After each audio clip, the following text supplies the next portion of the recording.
Hey, everybody. I'm Steph. I'm Michael, and I'm Senor Azul, executive producer. Yeah, he doesn't play games. He's just... He just what? Knocks stuff off? Like a cat. just spends the money on our channel, right? Because he's executive producer. Dollar bills, y'all. Exactly. He doesn't even know what that is. But we're here today because we have our top 10 games that we learned in January 2024. Yep. He didn't learn any games. No. No. I didn't. Central Con. Yeah, you didn't play anything, though. Nope. But yes, we had an awesome table flipping time at Tantrum Con, as Steph's shirt shows. And play the game, to win the game, or flip the table. Flip the table. That's right. For those of you who don't know about Tantrum Con, check them out at tantrumcon.com, or you can check out Tantrum House with all of the Tantrum House crew. They're a great bunch of people. Yeah. Yeah, we actually got to flip a table. Yes. And that was epic. So yes. Not every convention you can flip a table, but at Tantrum Con, there's table flipping that happens. So that's right. Be sure to check that out. And yeah, I can't flip a table. I got little spindly arms. Nope. And what's great is that we just have we learned. I think I learned 45 games in January, which is pretty good. And I had 46. Well, he beat me. Mostly because I'm playing games that you've already played on BGA. You've played them before. So we do have some overlap, though, and I'm excited to talk about those games. Yep. So should we get into it? Let's get into it and say goodbye to Senor Azul. What do you mean? Whoa! I will start off by saying most of these games were provided by the publisher. All but one of them. Yep, all but one. So if we don't say anything, then assume we were provided a review copy. But they didn't give it to us in exchange for these top 10 rankings. They gave them to us because they know we like to play all the games. So let's get right into it with my number 10 game of January. And as a reminder, these are not games that were released in January. These are just games that we played for the first time in January. That's right. My number 10 is a game we just played on stream. It is Odin by Helvetique. So this is a card shedding game where you're just trying to get rid of all the cards in your hand by playing cards of identical numbers or identical colors. That's right. And here's the catch, though. If you play one card, I can't play 4 or 5 cards down. I can play 1 or 2. And the other catch is I have to take one of your cards that you play. That you overplay, yeah. That's right. It's tricky. It's very tricky. Especially if you play something that I don't want. Maybe you pass. Maybe I pass and let it go around until it comes around to me again. But then maybe I can't play into it. I know. Again, hand management. Hand management. That's good. And I enjoy games like that. Yeah. It is quick, easy, filler. Plays up to 6. Plays up to 6 and plays down to 2. Yeah. So definitely something worth checking out. If you enjoy any sort of climbing or shedding or hand management type of games, you'll probably enjoy Odin by Helvetique. Definitely. Worth checking out. Your number 10. My number 10 is Pyramido. We haven't actually played this on stream yet, but it's on the pile to be streamed. From Synapsis Games, yes. I love the theme. Honestly, I love Egyptian-themed games like that. So the theme is very exciting to me. You're actually drafting tiles from an open drafting system and then placing them into your pyramid. You build the ground floor, then the second layer, then the top layer. And so each time you build the layer, you then score the layer based on little tokens that you place. And sometimes you don't want to place the tokens because you'll get points for your smallest area. So if you have one really big area, you don't want to have like a one area because then that's going to score double. So you're going to try to avoid... Try to build them all up at about the same rate. Yeah. Or try and avoid colors altogether so you can have your smallest area actually be a larger sized area. So it's tricky management. It's very puzzly, which I enjoy. So I was impressed by this one. I liked it quite a bit. So there's one little knock against it, and that is there's a lot of opportunity for hate drafting, or in a when we're playing 2 players, we get to kill off one of the tiles that we don't want the other player to have, and it's supposed to be used to like cycle through the tiles a little bit more often, right? And it's not like that. It's the person that just took a tile then replaces it. I get to replace it. I get to replace it from the column I want of the two that are out there. Yeah. That's right. So there are okay. Let me explain since I have messed this up. There are 3 different piles where you can refresh from, or that you can take from. But when I refresh, there are 2 piles that are sort of in between those 3 stacks. Like if you can imagine, like 3 tiles up here, and then 2 sets of tiles underneath. And if I'm filling up from one, I can fill up from one half or the other half. Right. And if I'm taking it from the far edges, I can only refresh with that. But I've got that in mind whenever I'm claiming tiles. So if she's looking for blue, and I know she's looking for blue, not only am I going to take the blue tile, I'm going to refresh with not the blue tile. Right. So I almost kind of wish it was random.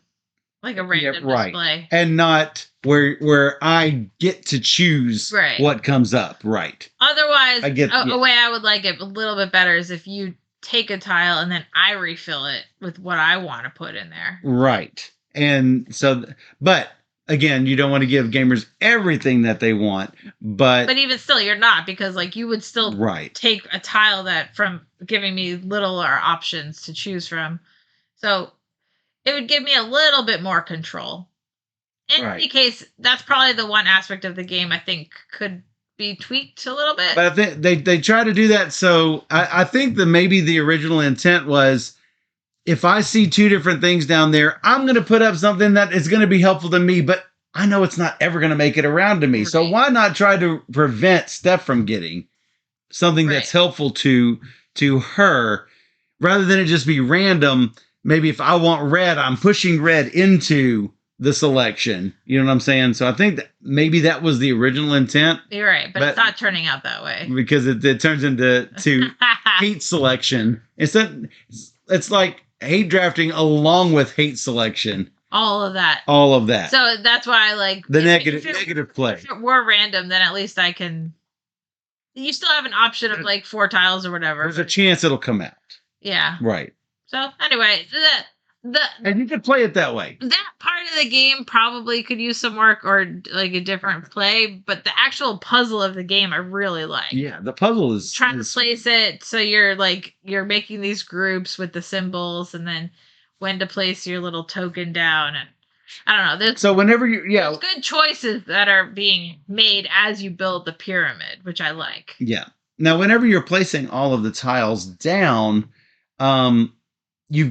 you've got to get them out in the order you want to get them out, because otherwise you're going to have stuff, straggler colors all over everywhere. In the second and third rounds, they can be really, really short, because I think the second and third rounds together are shorter than the first round, because you've got a big area. On top of that, you're putting a smaller area, and on top of that, you're putting like a 2-tile area? Yeah, one tile, something super small. Right. But it can score big. It can score big if you're planning it all correctly. So or maybe it doesn't randomly come up. Yeah. And so that's a catch. Yeah. But the puzzle, super fun to deal with, trying to put symbols in certain spots so that they are visible, so that you'll get points off of them. So, and that might take a little bit to get your brain around. You want to make sure to put those symbols on the outside, not the inside, because you're going to put stuff on top of the inside stuff. Yeah. So it's good. It's good and pleasant. I like it. So that's why it made my list. So we'll play it on stream soon. Perhaps tonight. It is right over here. Pyramido from Synapses Games. Yeah.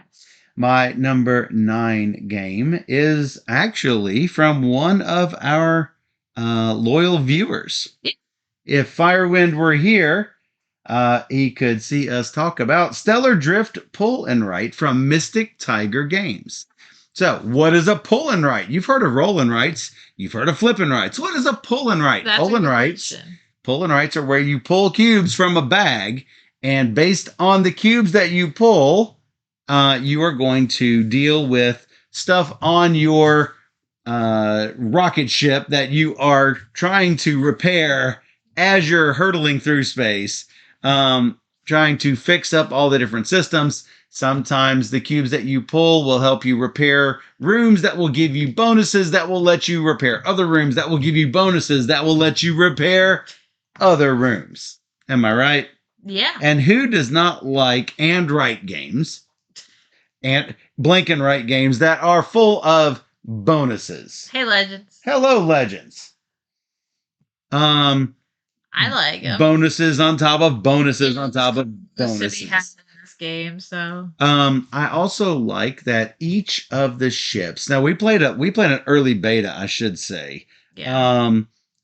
But done enough, I believe. Yeah, it feels done. But the thing that I like is that the ships have player powers. And I love asymmetry in games. Player powers and different layouts for the ships. I love that sort of stuff. So I enjoy how all of that operates. Yeah, for sure. I think it works pretty well. Yep. And I like you have to mitigate your cubes as you pull them and use your bonuses when you need to and all that stuff. So yeah, it's a really good system you got there. Yep.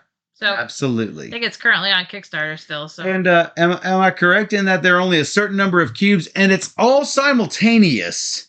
So if I'm pulling cubes from the bag and James is pulling cubes from the bag, I'm sort of eyeballing him to see, does he have all the yellow cubes over there? Oh, he has a lot of yellow cubes. I'm going to wait for a minute until he puts all his used cubes back, and then I'm going to get my stack.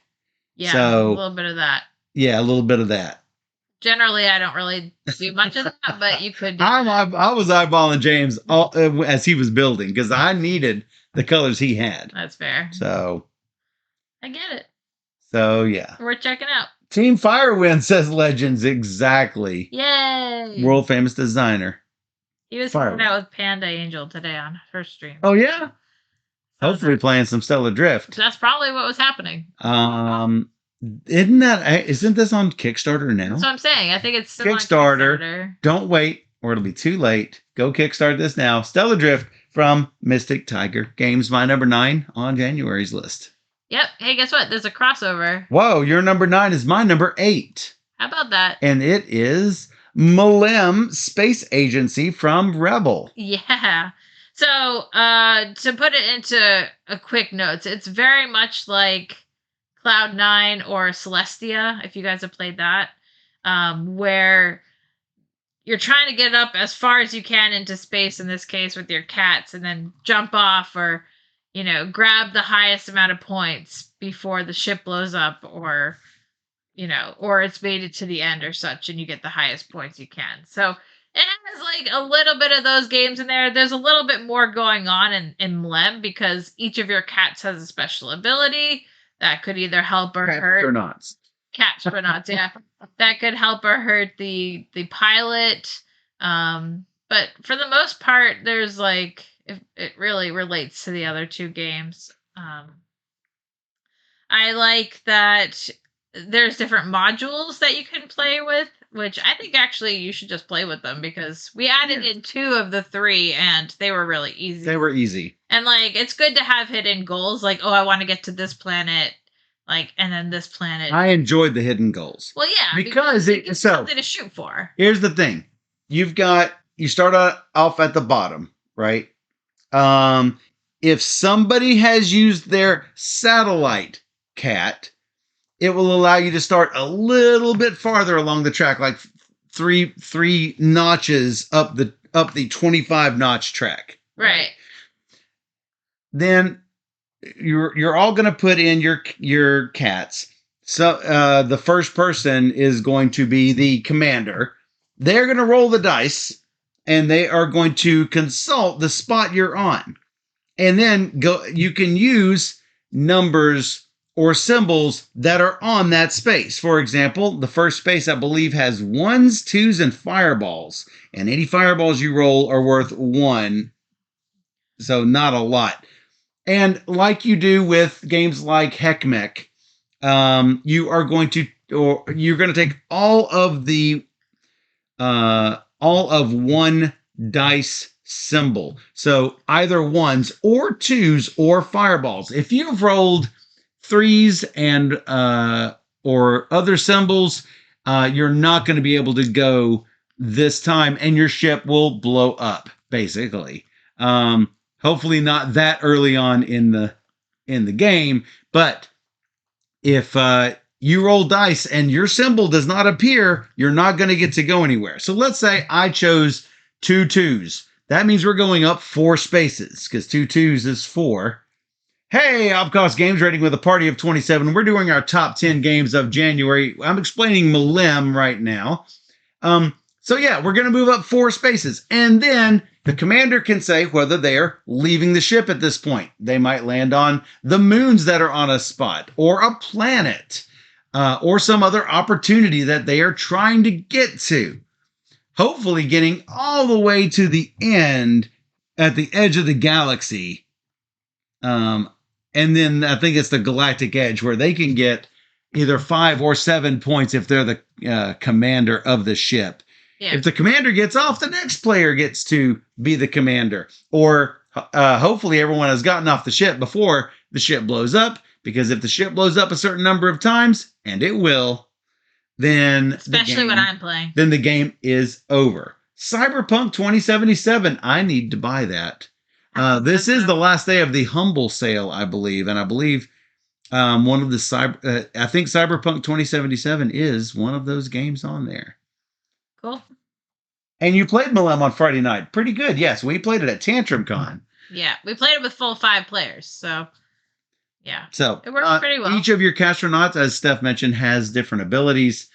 Sometimes you'll get a cat that can be used as a die value 1.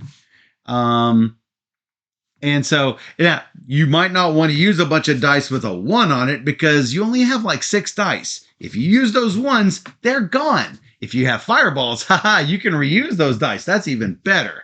Only if there's a fireball on the space. If there's a fireball on the space, and that's the catch. Yeah. Sometimes spaces don't have the fireballs. You got to take all of these things into consideration, whether you are going to disembark from the ship or push your luck and keep going. Let's go. That's me. Oh, he's playing Cyberpunk, the board game? Oh, nice. Nice. I did not know there was a Cyberpunk 2077 game. I thought they were playing the computer game. Yeah. Yeah. Well, thanks for joining us, Opcost, and bringing all your cool friends to the channel. Hello, Duchess. Duchess. Subscribing with Prime. Thank you so much for that for subscription. Free. And if those of you who don't know, Amazon owns Twitch, and you too can subscribe to your favorite Twitch streamer by following the directions I've just put in the chat.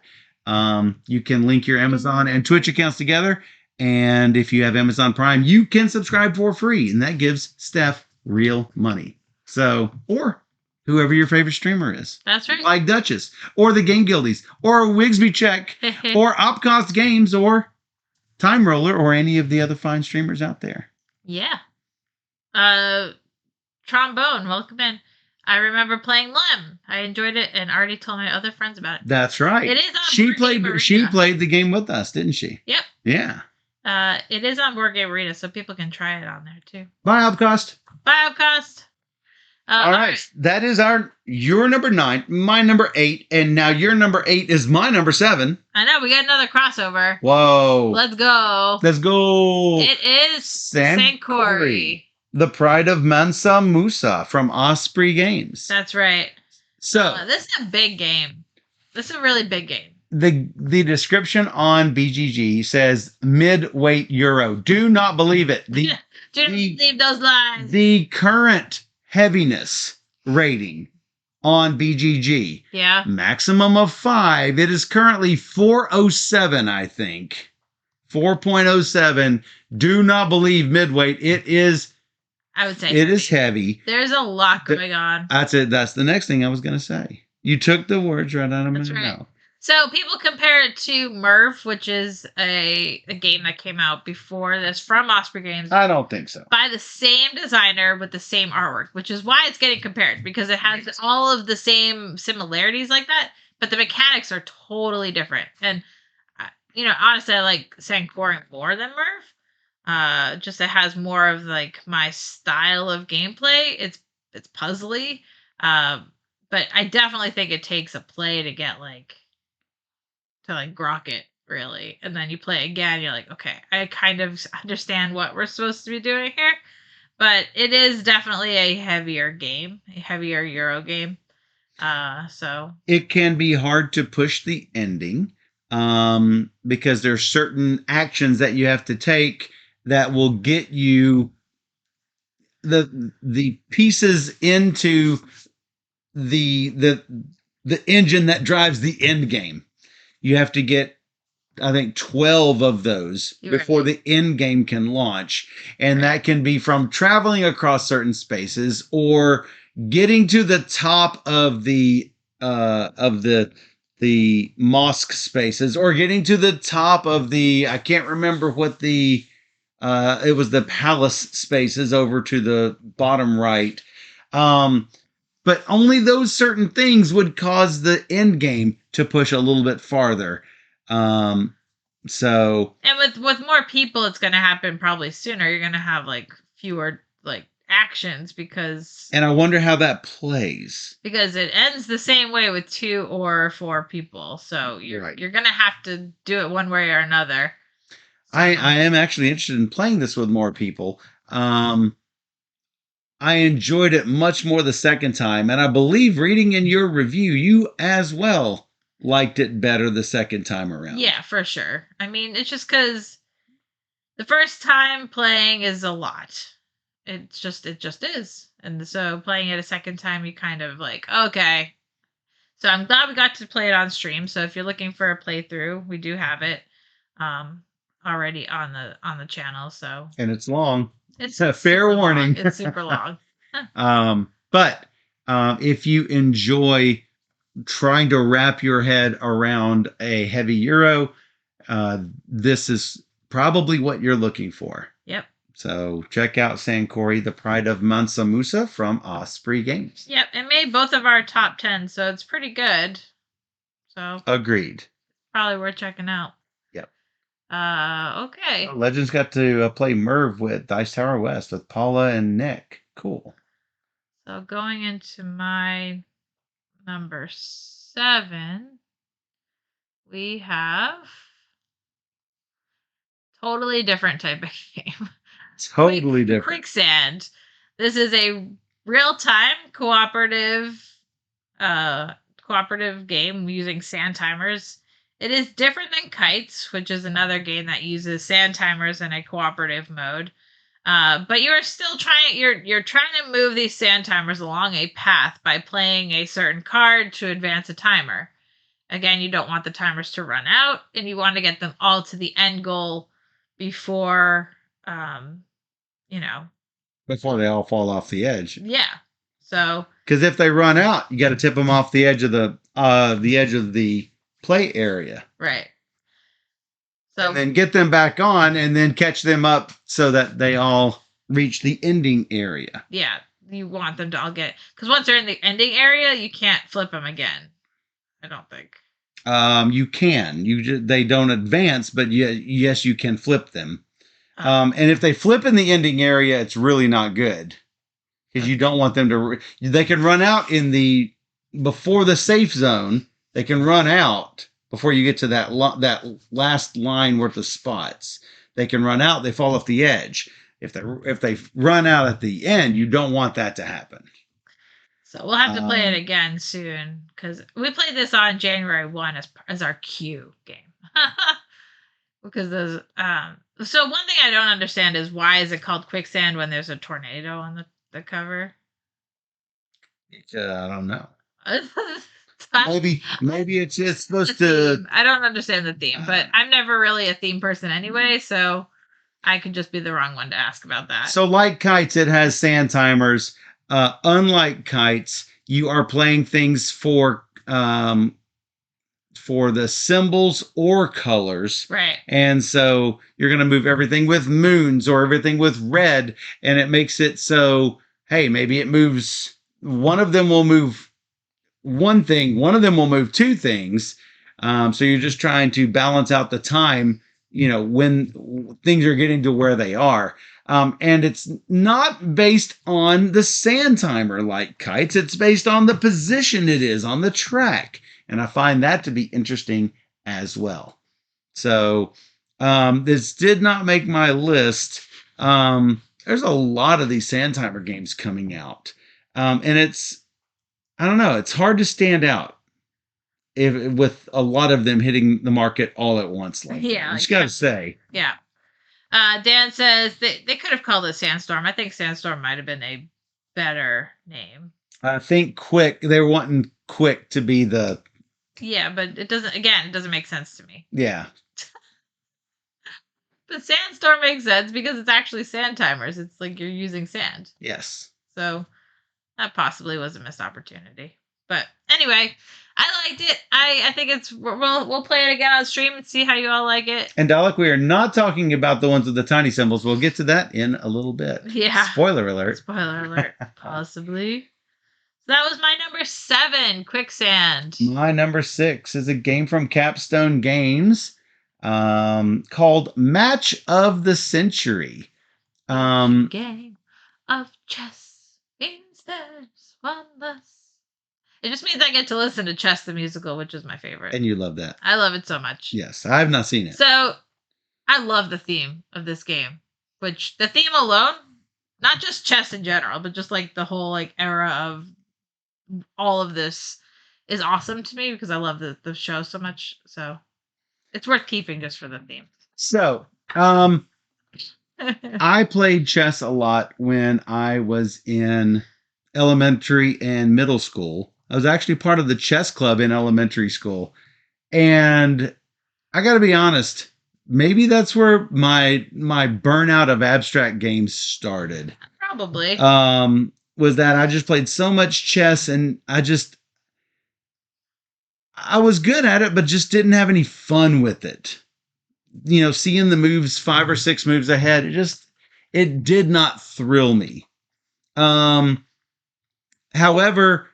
I have found out that I do still enjoy some abstract games. I would say this is not really an abstract. It's game. Not really, but it is sort of in that you're trying to do the push and pull. It's more of a hand management. It is. It's hand management and also area control. Let me explain a little bit. So one of you is basically playing, I think it's Bobby Fischer, and one of you is playing Kasparov? Whoever it was in the 70s that Bobby Fischer played against. I believe it was the 70s. Karpov. Thank you, Dan. And so... you will start off with a number of pawns based on your position and maybe a number of cards in your hand based on your mental fatigue, which I found to be really, really interesting. And so there are certain positions. There are like 6 different columns that, is it 6, 4 or 6? Is several different positions that you have to, I think 5. That you have to manage. Where the cards on your side of the board have to be bigger than the cards on your opponent's side of the board. And here's the big catch. The best one is worth 4 advantage points. Basically, every game of chess starts off with a pawn in the middle, and then it will slip towards one side or the other based on who wins each position, who gets advantage on each of those columns. If you get the best one, it's good, but you take 1 mental fatigue automatically.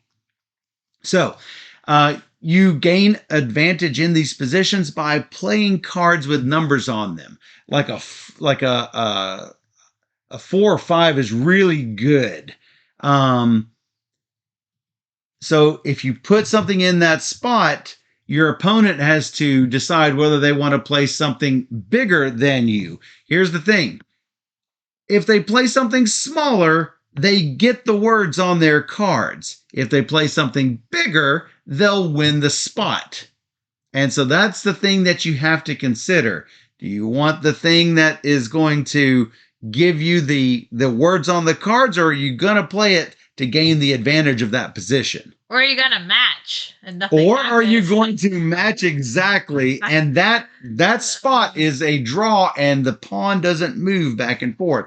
Ultimately, when all of the spots have been won, or you can't win because there are not enough spots, there are not enough points to gain, there's not enough advantage to gain in order to defeat your opponent. That is one of the 7 matches that you have to win, I believe it is. And you try to get, as many matches as you can. I love games. I have found that I love games with dual uses, games that have cards with dual uses. Whether I use something for its number, gaining the advantage on the space, or for its text to get the ability. Games like Battlestar Galactica has that, and Match of the Century also has that. So, and we've only played this once. So we'll play it on stream soon, and we will play it on stream. But this has actually the possibility of going up a little bit higher in my ranking. It is not at all like chess. No. It has the theme. It does just have that chess-like theme. And I found that playing me versus you, it's exactly a 2-player game, by the way. Playing me versus you, and I play a card here to make you play a card there. I get that chess feeling without playing an 8x8 grid, playing chess. Yeah. So where you still you get that feeling? Yeah. Cool. So Match of the Century by Capstone Games. Yeah, that's cool. Yep. Fisher versus Spassky was the match that Heroic knew about as the kid. Cosmic Beat got it. Has yet to get it to the table. It was fairly cheap, which is surprising because they're nice little wooden pawns. It's a nice game in the game. It's so a yeah, nice game. So it's good that it's out there. All right, my number 6 is a very, very fast card game, which I think we've already played on stream, called Flash 10. From DeVere. From DeVere. Real-time game where you're just flipping cards and adding them. It's like real-time Racco, is what I like to say. It is real-time Racco. You're trying to get your cards from lowest to highest, and then when you do, you say flash or stop. By drawing cards from the middle of the table. Right. I mean, everybody's going. It's a free-for-all frenzy, and you're trying to get, some cards with numbers on them with little lightning bolts that will give you extra positive, but if you take too many of these, triangles that nullify a space, it's minus points. So you're trying to get those to help you fill in, to make the row happen. But I don't know. It's just fast and silly, good time. I mean, you are the Queen of Chaos. I am. So for me, this one was just lots of fun. It's just a fun game. It's a fun 5-minute game. We have some questions about. Yes, it was Spassky versus Fisher. Have some questions on Match of the Century, indeed. Spassky versus Fisher. So there you have it. Yeah, Flash 10, a lot of chaos, a lot of speed. Yep. So. Oh, that's it. Next. My number 5 game we recently played on the Pandasaurus Games Publisher Night, and it is Whoa, it's so Faraway. Why is That's it so big? That's a little big. All right. Whoa. I don't know why. Wow, it's good. It's getting far away. All right. Well, there it is. There it is. So it is far away. Just a little bit surprised it made it so high on your list because I know you weren't the biggest fan of it, but I love it. I see the interest in this, and so you are drafting cards and playing them from left to right, and then scoring them from right to left, and it makes it difficult to predict what's going to come out and what you need to put where. But I'm starting to understand why some cards are numbered the way they are. If you play low numbered cards, they don't score anything, and you want cards that you play at the start to be things that score. The thing is, if you play things in order, you'll get those special exploration cards, surveying cards, and sanctuary cards, and those will give you extra points at the end of the game. Yeah. So it's a little bit of a trade-off, and I enjoy trade-off kinds of games. Yeah, you can't get everything. You can't, and you have to sort of just take that risk sometimes and try. That's why I like the game, because you're like pushing. You're like, well, I just need one more blue gem, so if I can get it in the sanctuary, then I'm good, and if I don't, then well, that blew that scoring possibility. So it took a couple of plays not to understand it. I know a lot of people, they're like, oh, it takes a bit to understand. It didn't take a lot for me to understand, but it took me a little bit to appreciate it for what it is. Yeah. So I enjoy the set collection sort of aspect of it. It's set collection, but not set collection. It is resource management, but not resource management. And I think it's something that you really have to play. Yeah. And then play it a second see time for yourself to really understand it. Again, this is on BGA. Check it out on BGA. Yeah. So definitely check this out. Yeah, it's really good. It does good things. This is a quiver game for me. Yeah. I'll have to add to the quiver. And cute little square cards and small cards, square cards and small cards. Yeah. So be sure to check this out from Pandasaurus. It's Faraway. Yeah, it's great. Your number 5. My number 5 is actually one we've talked about already, called Stellar Drift. Firewind, where are you? I know, right?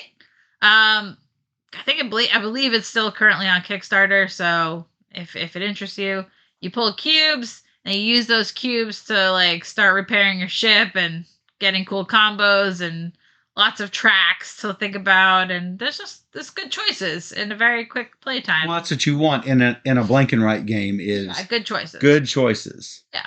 So the theme is fun. I like that everybody has different ships that they're working on, like Michael said, with different powers and stuff, things to think about. So, I think there, again, good choices to be had here. And I enjoyed it quite a bit. That just has a quiver. It has 1 game in it. Well, what is it? Keyforge? Yeah, sounds like Derek. Magic? I don't know. My number 4 game barely missed your list, and I'm like, how did this miss your list? It's because it was number 11 on your list. It was number 11. Number 11 on her list. Number 4 on my list. It is what? There. Oh, it's like awful small because you made Faraway. I don't know what happened. That is Kinfire Delve Vainglory's Grotto from Incredible Dream Studios. So, this is a cooperative dungeon crawl game where you are trying to go through this dungeon of cards and trying to defeat the bad guys and eventually going to beat the biggest, baddest one, right? Basically, Vainglory is the name of the big bad that is going to be in the middle of the table. You've got cards around Vainglory that you've got to try to defeat. Well, when you defeat one's just going to pop off the deck. What you want to do is you want to be able to defeat those cards that allow you to delve into the deck. What do I mean by delve? I mean that if there is a 3 delve card as a reward, you're going to knock 3 cards off that deck. The smaller the deck gets, the quicker you can kill Vainglory before everything takes away your life. Yeah. Every time you go through your stack of cards, then you have to take an exhaust card, and the exhaust card is going to have something bad in it. For example, there are 3 of them that says, if you get 3 of this card, you lose the game. There's one of them that says you can only have 3 of the 4 positions around Vainglory occupied, which means you have fewer choices to choose from when attacking. Yeah. When you're attacking things. So you have to sort of decide, oh, hey, what are we going to do? None of these are good for me. Hand management is the key to this, because if I'm attacking something, I might not have a good chance to defeat this. So we're going to take some damage, but Steph can help me out with 1 or 2 cards. Problem is, that's 1 or 2 cards. And when she runs out of cards, guess what? Another exhaust card pops out. I enjoy cooperative games like this that give a good, solid challenge. And I think this delivers. I can see that this one expanding with other heroes and. Well, there are other Kinfire Delve games. Yeah, so we'll have to check those out, because Definitely. I don't know if they're out yet, but I think they're coming. I think I saw in BGG. I believe there are 3 of them, and then there's Kinfire Chronicles, which is totally different. But certainly worth checking. Yeah, we both really liked it. Love it when we played it. Yes, the early prototype version of it. So I believe there are only 2 characters to choose from in the 2, 3, 4 characters. It's not a lot. And 1 bad guy. This one, there's 2 characters. 2 characters and 1 bad guy with like 4 different abilities. And it plays 1 to 2 players. Yes. So if you want to play more players, you got to have more Kinfire Delve sets. You should try it, Legends. Definitely. If you can. Definitely try that. Try it, Legends, for sure. So yeah, that's Kinfire Delve from Incredible Dream. Highly recommend it. Yeah, definitely.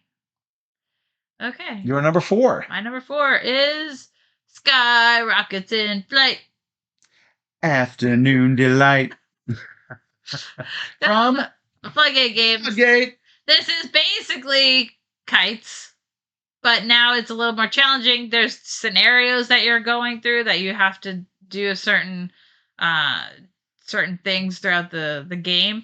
It also it like messes me up.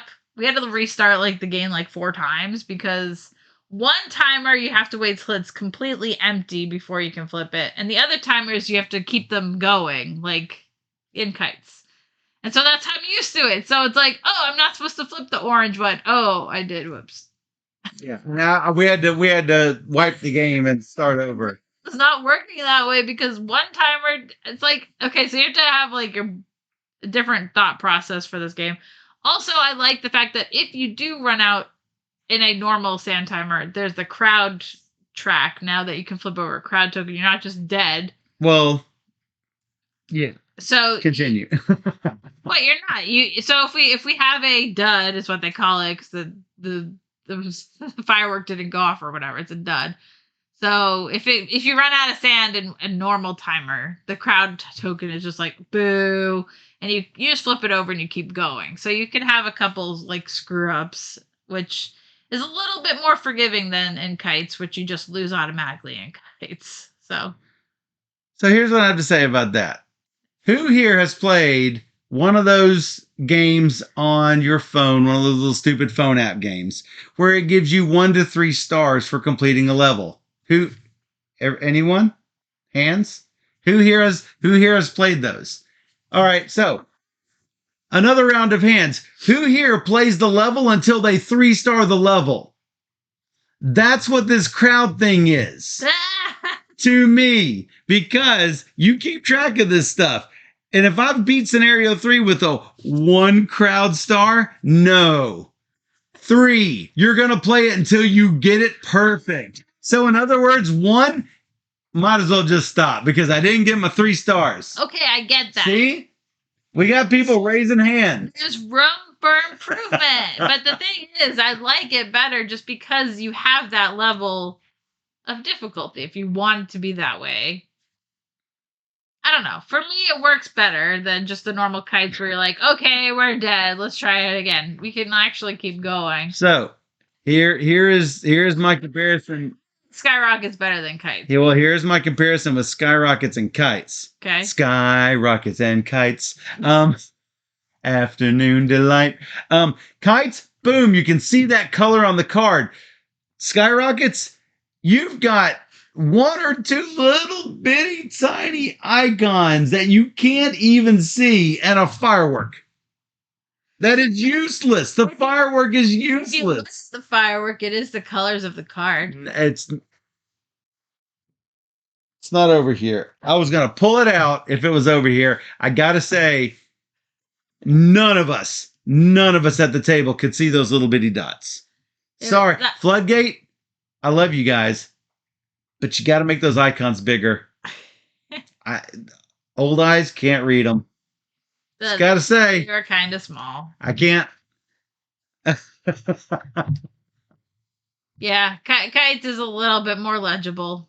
A little lot more legible. A little lot. Yeah, 5 bold, bright colors, not a black background and a sparkling of some kind of color that's hard to tell. Is this orange? Is this yellow? Is this even blue? I can't tell. What's the icon say? Oh my God. I can't tell. Oh, this is a speed game? Sorry. Oh, that was blue and not purple? Sorry. I think that was Justin in our game.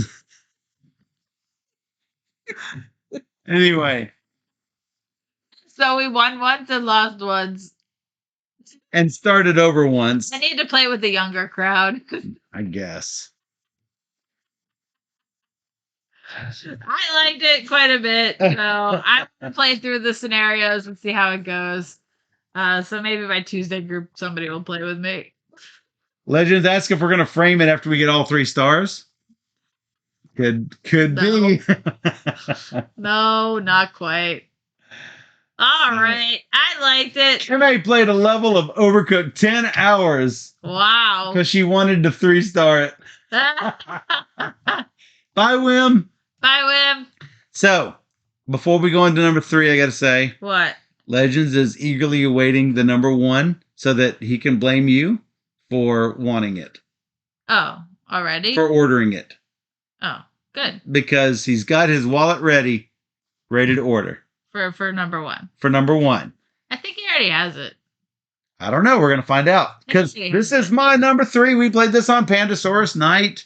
And it is Knarr. This is another one that I liked much better with the second play. I had already played it, so it didn't make. It didn't make your list only because you hadn't played it. You had already played it. Already played it. So yeah, with Knarr, you are trying to basically collect certain Vikings that you are gathering for your crew. The more you have of a certain color, the more benefits you are going to get. And then you are going to send out some members of your crew and your recruits in order to travel to the faraway lands in order to get more bonuses. And then you're going to spend your silver bracelets to get the bonuses from those lands. Super interesting game. I like what it does. It is almost too short for me. But when I just lean into that and accept that it's going to be short, I think I like it a lot better. So for me, it runs into the same problem I have with many games where it's a race to 40 points. It is, and I respect that. I don't love that. While I love everything else you're doing in this game, I don't like the rush ending. It never feels good to me. Otherwise, it's a really solid game that I'm happy to play more of. Like, it's on BGA, and I've played it several times now, and I like it. I wish it didn't have that ending. Like, I can respect that. Same thing with After Us, another Pandasaurus game that's on BGA that has that rush to 60 points, and then it's over, and then it's like. And 40 points seems to me to come really, really, really quickly. And it ramps up to where it's like, oh, hey, you're getting 1 point in a turn. And maybe 2 points in a turn. Then 5, then 10, then the game is over. Kimmy says, I want this game. I can't find a copy. Duchess says, I'm trying to learn this on BGA. I really like it. And I need to pick this one up. See, a lot of people really digging the Knarr. Yeah. It's definitely boat, by the way. And it's beautiful. It is very. I was from Feast for Odin. Love the artwork. I was going to create a game It was going to be called Uprising, which now I have to come up with a new name because Uprising already is a game. And it was going to have cards with that sort of style. You know how the background is? It's sort of stained glass and line. Yeah, I love that. Such a pretty look. That background was going to be how those cards were going to look. Yeah. Maybe someday really nice. I will publish it, but not today. Oh, I read your comments. Yes. I rolled that one. This is a gnarly game. Highly recommended. From Pandasaurus, it's Knarr. Thanks, Kimmy. All right. My number 3 is Sandbag from Bezier. It's a really cool trick-taking game where you do not want to take tricks. You want to sandbag all the tricks and then make other people take them, so you get no points. I like that. I like that you're trying to get no points because you'll get, like, totally ruined with, like, playing a 2. Then everybody, like, somehow avoids it, and then you're like, how? 2-1-0 Sandbag. That's how you get caught with a 2. Oh my God, don't do it. So it has a unique feature where you put 2 cards out in front of you, which you won't be playing, but other people could possibly play them. And if not, you get stuck with them. You get stuck with them. So maybe you put your rockets, which are special ships that are -5 points to your total, which is good. -5 is good. Yeah. So if those would get left there, those are negative points for you, but more than likely somebody else is going to play them. So it's a little bit of management on how you're going to get these cards played and out of your hand, hopefully without taking any tricks. So it's good. I quite enjoyed it. I won't get this out of my mind, though. Somebody said to me, well, the artwork is kind of like cut and paste. And I'm like, yeah, it does kind of look cut and paste. Maybe that's the style that they were shooting for. Yeah, it's fine. So So it's all good. I'll still play it. I played this has been the month of trick takers. It's like a new trend is trick taking. Like late last year, a lot of games coming out this year, a lot of trick taking games, especially like All Play and now Bezier coming out with a few different trick taking games. This one I think I need to play some more and has the ability to move up on my list where it could have made my top 10. Yeah. But I think I need to play a little bit more to give it the I enjoyed the play. Yeah. But it did not grab me like a lot of the other trick-taking games that we've played recently. Okay. That's but fair. I do want to play. The good thing is I want to play more of it. And I think that's the important thing is you want to get a game that you want to play again. Dan's rule applies, which is you have to enjoy a game in order to give it a second shot. And so this is one that I would indeed give a second shot to. So sure. That is Sandbag from Bezier Games. Yep. Our number 2 is actually the same. It's a crossover and it's not yet released, but it's released enough. It's released enough that we can talk about it. Yeah. We played a prototype. It's called Things in Rings. Now, tell me, what art style is this? Before we say anything, I want to see what the chat says. What do you think of when you see this game with this art? What do you think of immediately? Boom, first thing. Dr. Seuss. Yes, absolutely Dr. Seuss. Dr. Seuss. And they're going for it. They're going for that look and all of the artwork. Successful. Yeah. 3 people agree. Dr. Seuss. The artwork, and I'm like, this is just like Dr. Seuss artwork. I mean, they did a great job. They did a fantastic job mimicking the style of Dr. Seuss to give it that whimsical feeling. We just played a prototype, so there was just words on cards. We didn't have any of the artwork when we played it or anything. He had the artwork on his phone. On his phone, yeah. We were looking at this on the phone. So, imagine this. You guys know what? A world. Imagine a world. You guys know what Venn diagrams are, right? Where you got circle and circle and circle, and you've got overlaps between the pairs of circles and all 3 circles, right? Yeah. So you know what that is, right? Yeah. So you've got 3 rings, right? You got 3 rings in which cards will be placed. Okay? So, there are rules for each of these 3 rings. The blue ring, I believe it is, always deals, or one of the color rings always deals with the structure of the word. Like maybe 2 syllables. 2 syllables, or double letters, or starts with a D, or whatever else. Whatever. Something with the word structure. Does not have any repeating letters. Longer than 10 letters. Something like that. So, that's one of the rings. Another one of the rings deals with its physical characteristics. Bigger than a bread basket. Yes. The third one is its social place in the social world. Like, how is this seen? Is this a dangerous thing? Is this man-made? Man-made. You know, things like that. So, there will be one player who knows what these categories are. Everybody else has 5 cards. I think the clue giver takes 5 or 6 cards and puts 3 of them out that will give the most information. Yeah. And then just discards the rest, right? So, let's say it's Steph's turn. She is going to try to place one of her cards into the 8 different areas. 1 for each ring by itself.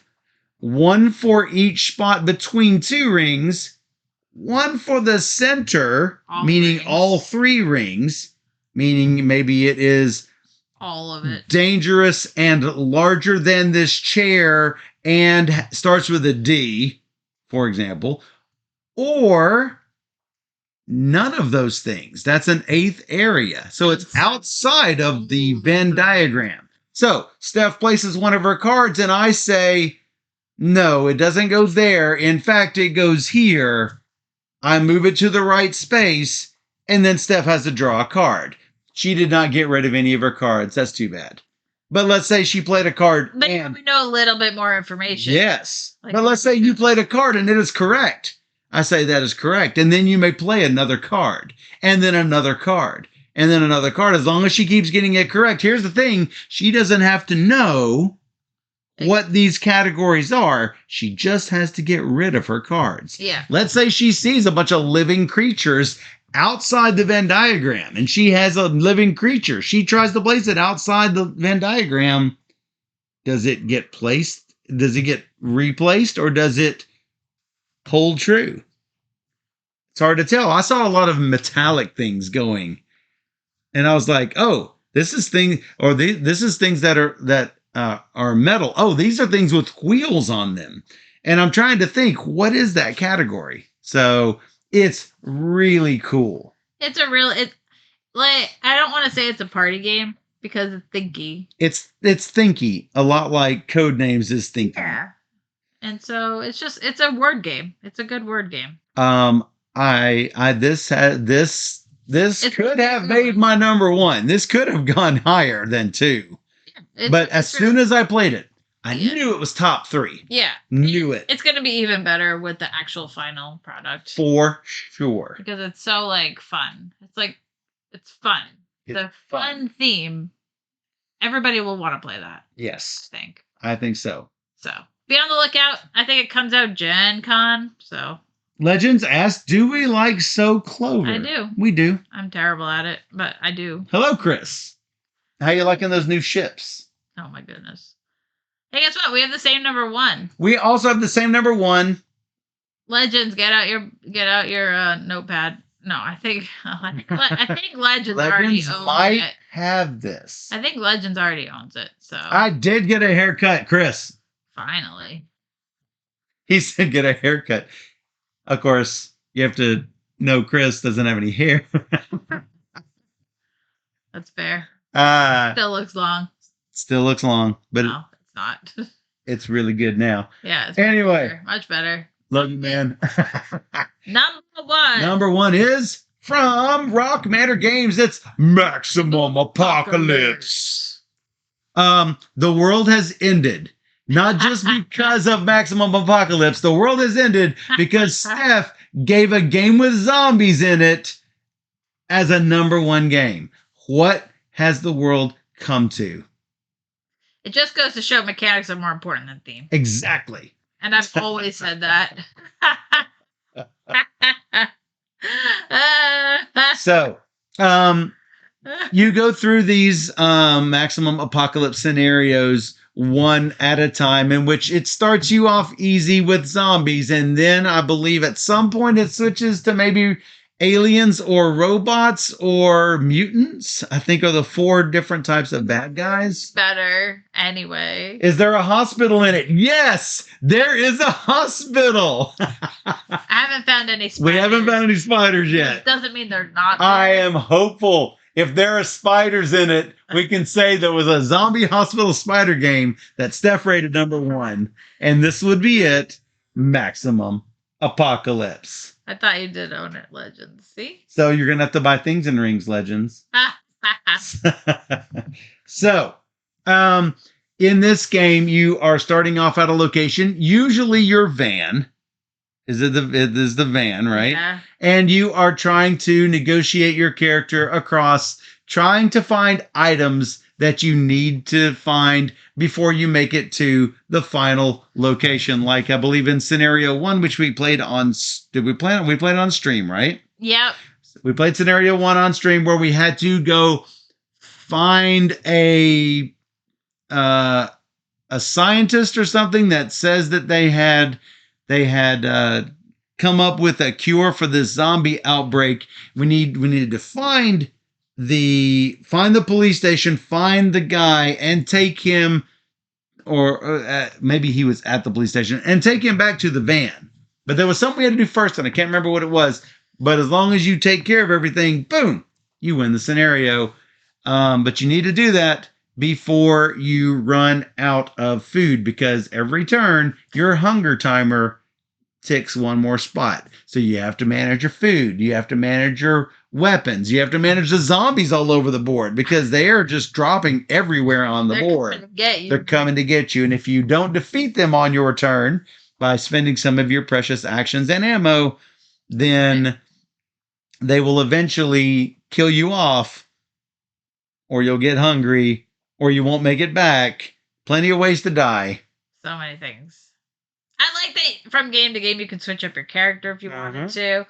And try different strategies, and I like those different scenarios, and just like a lot to explore with this game, and I think it's just definitely one I want to play more of. Really good. Mm-hmm. And I hate zombies.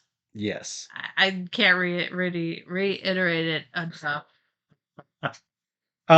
Hate them. Legend says Maximum Apocalypse is my number 3 game of all time still, which is why we figured we sort of remembered it was in Legend's list. So I remembered. Yes. But yeah, it is definitely worth checking out. This is the 2nd edition, so I don't really know what's exactly changed between the editions, but I know a reworking of the rule books and everything. And there was something they should have caught. I can't remember what it is. There was something weird that they scientist token or something. Oh yeah, Card. In the 2nd edition, they're supposed to have a scientist token, and they removed it accidentally or something, or a scientist card, and you're supposed to just whoops, we don't have it anymore. That's fine. So it's fine. You figured it out. There's a workaround. No big deal. Cosmic Beat set his restock notification. That's fantastic. Dalek asked if this was Senor Azul's number 1 game. It might be if we get to the mutants and he's in there. So we'll take a look. It's true. He could be in there. So we'll definitely be playing more of that. Hopefully play some expansions too and see what those are all about. And yeah, I'm all in. It's a great game. So very excited to play more of that one. So my number 10, Odin from Helvetique. Number 9, Stellar Drift Pulling Right from Mystic Tiger Games. Number 8, Mlem Space Agency Rebel. Number 7, Sankoré, The Pride of Mansa Musa from Osprey Games. Number 6, Match of the Century from Capstone Games. Number 5, Faraway from Pandasaurus. Number 4, Kinfire Dell, Vainglory's Grotto from Incredible Dream. Number 3, Knarr from Pandasaurus. Number 2, Things and Rings from All Play, which was the one we did not get a review copy from, but probably will. Thanks to All Play for that. And number 1, Maximum Apocalypse from Rock Manor Games. Yep. My number 10, Pyramido from Synapsis Games. Number 9, Mlem, Space Agency from Rebel. Number 8, Sankoré, The Pride of Mansa Musa from Osprey Games. Number 7, Quicksand from Horrible Guild. Number 6, Flash 10 from Devere. Number 5, Stellar Drift Pull and Right from Mystic Tiger Games. Number 4, Skyrockets from Floodgate Games. Number 3, Sandbag from Bezier. Number 2, Rings and Things from All Play. Things and rings. The Things and Rings. What I You said rings and things. Rings and things and things and rings. Sounds the same. I think I typed it wrong in my blog too. I had to go back and fix it. You did I not. think so, because I can't get it right. It's hilarious. Can't get it right. Alexa, cancel. Shh. Whoa. Number 1, Maximum Apocalypse from Rock Matter Games. Wow. All that jazz. It was a All pretty that good jazz. month. We've only learned 1 game this month. What? I know, so we got some work to do. It's February 4th. Come on. We've only played 2 games. So we got some February business going on. And looking for a house and catching up on a work project. All and it's a short month. No, it's 29 days. Short month. It's longer than most February. Yeah, that's true. So join us again. We're here all month on Twitch. Chip your weight staff. What? Twitch.tv/BoardGamerStuff. Wednesdays and Sundays at 5 p.m. Central, where we play 3 games. Or more. Or more. We've got so much to play. Every single stream. Yeah. So join us. On Twitch, where we play all the games. And if you're watching this after the fact on YouTube, please like and subscribe. And if you don't know where our YouTube stuff is, just search for Board Gamer Steph and you'll find our channel. Oh, for sure. I'm there. We have Our lots channel. and lots I'm and just lots there. of videos. Lots and lots of videos. So for those on Twitch, we will be right back with more games. All the games. Let's go!